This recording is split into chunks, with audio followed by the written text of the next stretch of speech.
Welcome to the secret of millionaire mind. If you our country want to become a developed economic country, we should invest more in our stock market. இந்த உலகத்தில் developed கண்ட்ரிஸை compare பண்ணும்போது இந்தியாவில் stock மார்க்கெட்டில் invest பண்ணுறவங்களோட percentage 2023 March update படி வெறும் 6% மட்டும்தான் இருக்குது. அதுலேயும் தமிழ்நாட்டில் இருந்து வெறும் 1%க்கும் கம்மியான பீப்புள் தான் ஸ்டாக் மார்க்கெட்டில் இன்வெஸ்ட் பண்ணுறாங்க.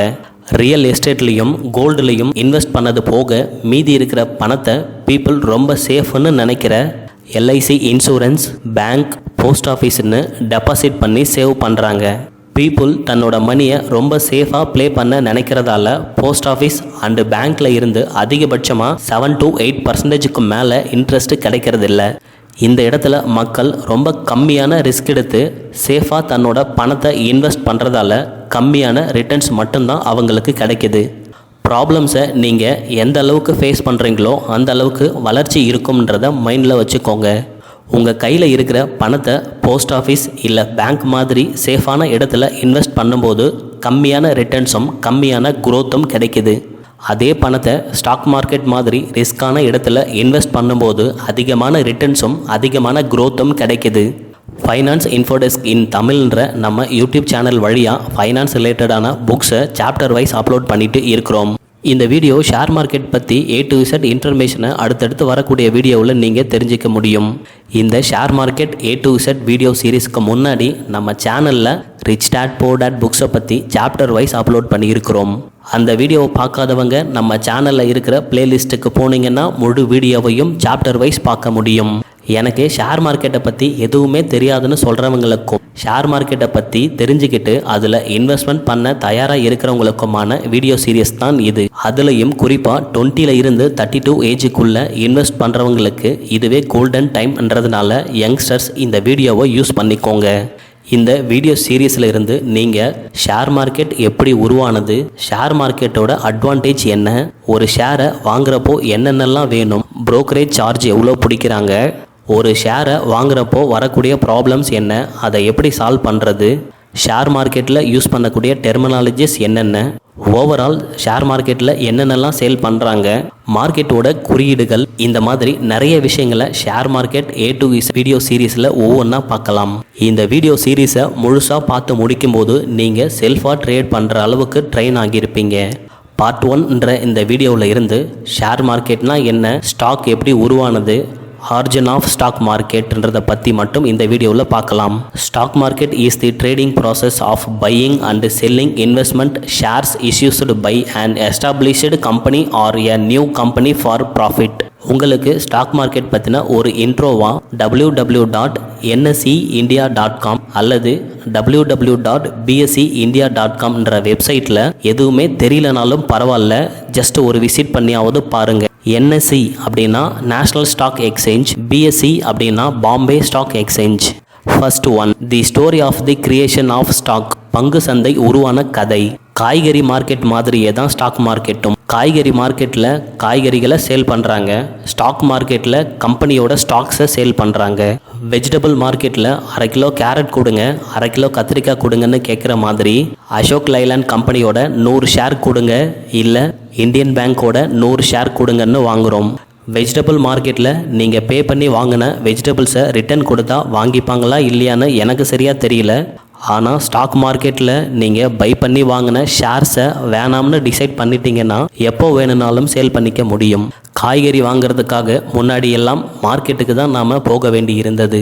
ஆனால் இப்போல்லாம் வில்லேஜ் சைடில் இல்லைனாலும் சிட்டி சைடில் ஜியோ மார்ட் மாதிரியான கம்பெனிஸ்லாம் வந்ததுக்கப்புறம் நமக்கு என்ன மாதிரி திங்ஸ் வேணுமோ அதை வீட்டில் இருந்தே வாங்கிக்க முடியுது. ஸோ இதே மாதிரி தான் ஸ்டாக் மார்க்கெட்டோட ஷேர்ஸை வாங்குறதா இருந்தால் முன்னாடியெல்லாம் நேரில் போயிட்டு தான் வாங்க வேண்டிய சூழ்நிலை இருந்தது.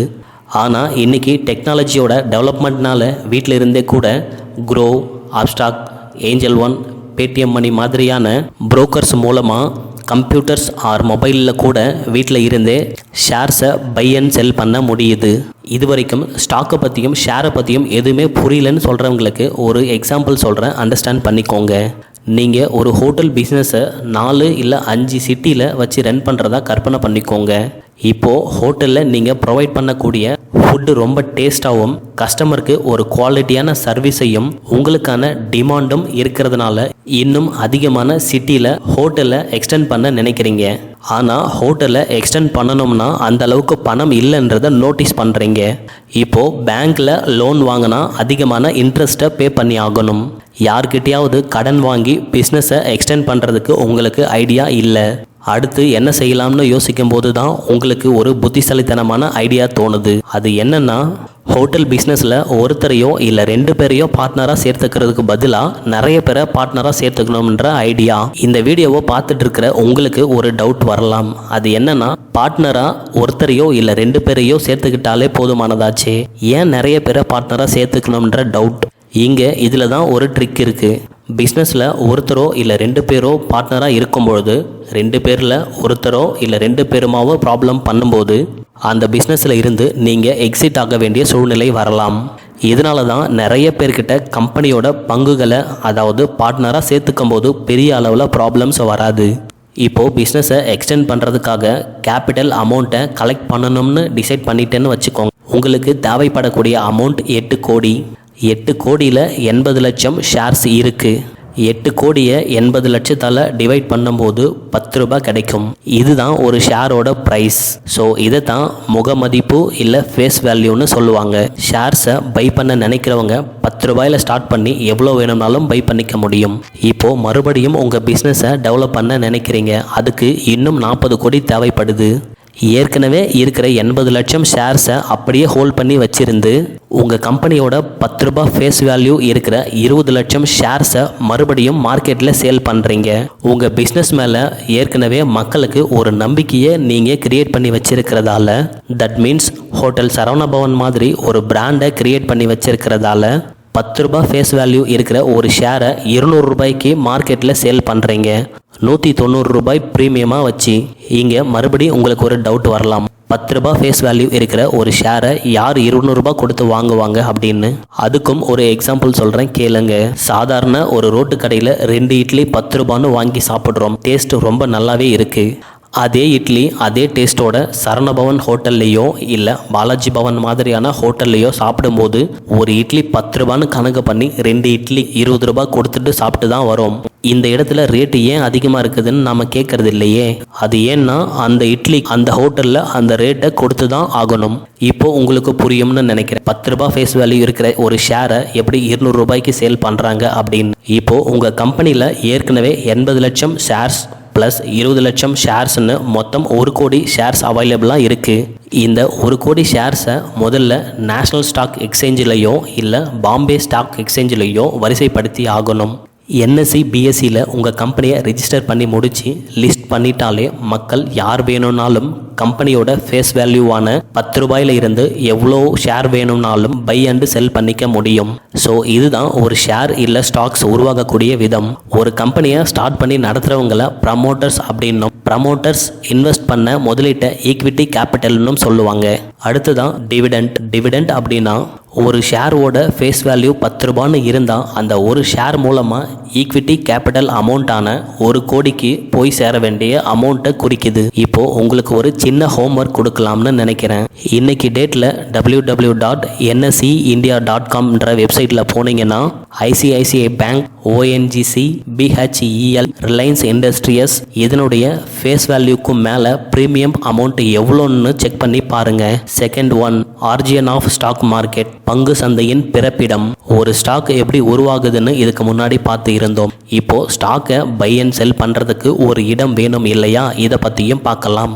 அதுக்கு முன்னாடி ஷேர் மார்க்கெட்டோட ஹிஸ்ட்ரியை பற்றியும் கொஞ்சம் தெரிஞ்சுக்கலாம். 11th செஞ்சுரியில் எகிப்து நாட்டோட கேபிட்டல் சிட்டியான கெய்ரோவில் தான் முதல்ல யூத மத வியாபாரிகளுக்கும் முகல் ட்ரேடர்ஸுக்கும் இடையில கொடுக்கல் வாங்கல் இருந்ததா சொல்லப்படுது. அடுத்ததான் புரோக்கரேஜ் என்ற சிஸ்டம் முதல்ல உருவான இடம் பிரான்ஸ்.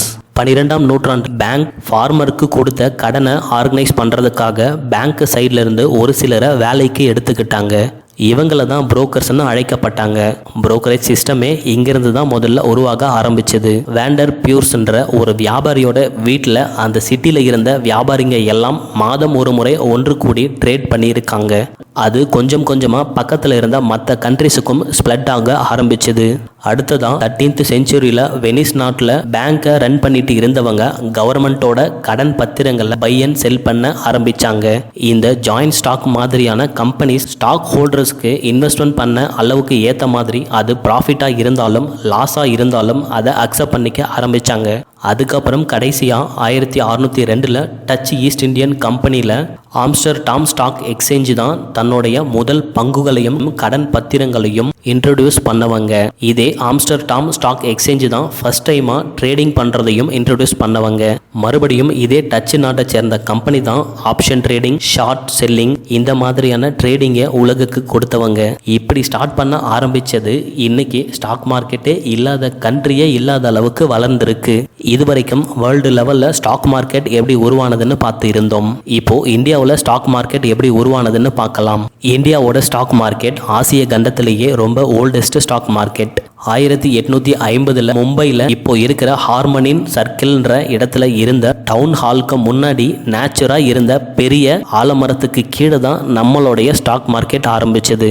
புரோக்கர்ஸோட எண்ணிக்கை அதிகரிக்கவே பர்மனண்டா ஒரு இடம் வேணும்னு டிசைட் பண்ண ஆரம்பிக்கிறாங்க. 1874 தலால் ஸ்ட்ரீட், அதாவது புரோக்கர்ஸ் வீதி, தி ஸ்டாக் எக்ஸ்சேஞ்ச் பாம்பேன்றதை ஸ்டார்ட் பண்றாங்க. 2002 அதை பாம்பே ஸ்டாக் எக்ஸ்சேஞ்சுன்னு நேம் சேஞ்ச் பண்ணியிருக்காங்க. இன்னொரு பக்கம் 1994 நேஷனல் ஸ்டாக் எக்ஸ்சேஞ்ச், அதாவது NSE உருவாக்கினாங்க. இப்போ இந்தியாவில் மொத்தம் 2 பெரிய ஸ்டாக் மார்க்கெட்டா NSE, BSEயும் இருக்கு. இந்த உலகத்தில் ரொம்ப பெரிய ஸ்டாக் மார்க்கெட்டா நியூயார்க் ஸ்டாக் மார்க்கெட், செகண்டா அதே அமெரிக்காவில் இருக்கிற நாஸ்டாக் ஸ்டாக் மார்க்கெட். இப்போ மறுபடியும் உங்களுக்கு ஒரு சின்ன ஹோம்ஒர்க் கொடுக்க போறேன். வேர்ல்டு லெவலில் இருக்கிற ஸ்டாக் மார்க்கெட்டில் ஜஸ்ட் 10 மார்க்கெட்டோட பேரையாவது கூகுளில் சர்ச் பண்ணி பாருங்க.